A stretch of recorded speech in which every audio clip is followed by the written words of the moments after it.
Okay, so you've clearly seen the title of this video, so I'm just gonna jump right in.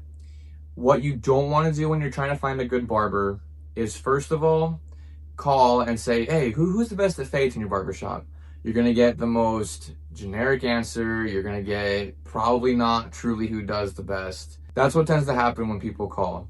So here's why you should listen to me on this, is I've been cutting hair for 5 years now. I've been at 5 different shops, and full-time, I've seen the good, the bad, the great, the ugly. I've seen all of it. And there's little tricks that you may not know. And to tell you why I'm wearing this outfit, it's because it's Halloween. I want to be festive, and it's kind of funny. So let's get right to it. First things first, you're going to want to ask around. And I mean coworkers, neighbors, friends, family, preferably people who live near you or work near you, because they probably also have a barber that's in your proximity and is reasonable to go to as far as driving distance. When you ask, make sure they at least have a similar hair texture to yours. So wavy hair, ask someone else with wavy hair. If someone with curly hair, if you have curly hair, ask someone with curly hair, all the same. Next step, if you can't do that, is Google reviews. So here's how you do that: is just because just because a barbershop has 5-star reviews, 4.9 and 4.8, really high reviews, it does not mean all their barbers are good.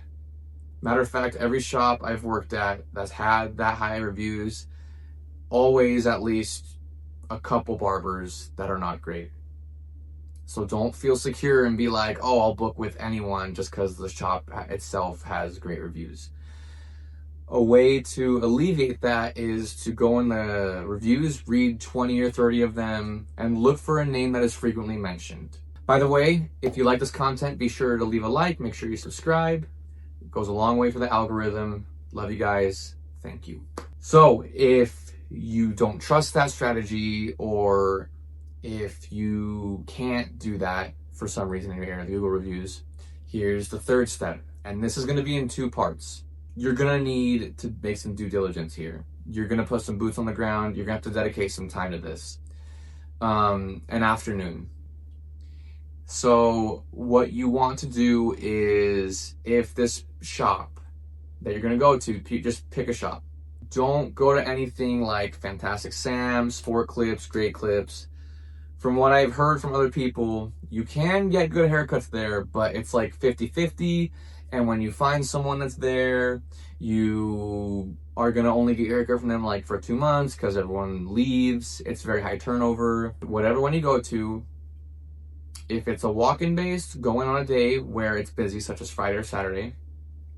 If it's appointment based, when you go to your appointment, make sure you go early. So go a full haircut early so that you get 2 full batches of haircuts kind of studied. So if it's 30 minutes, half an hour early, what you're going to want to do is observe. So make sure you look at finished haircuts and pay attention to who is cutting their hair. The ones that are consistently making good results and leaving people with good haircuts, that's it. Just go with them. By their fruits ye shall know them, as the Bible says. So pay attention. That's it. So that's the 3 steps. So just to recap, ask around, make sure it's the same hair type, and it's local if possible. Coworkers, friends, neighbors. Next, look at Google reviews. Look at Google reviews. Look for the name most mentioned in the reviews. If you can't do that, go ahead and just do your due diligence. Pick a shop and observe. Hope I save you some trouble.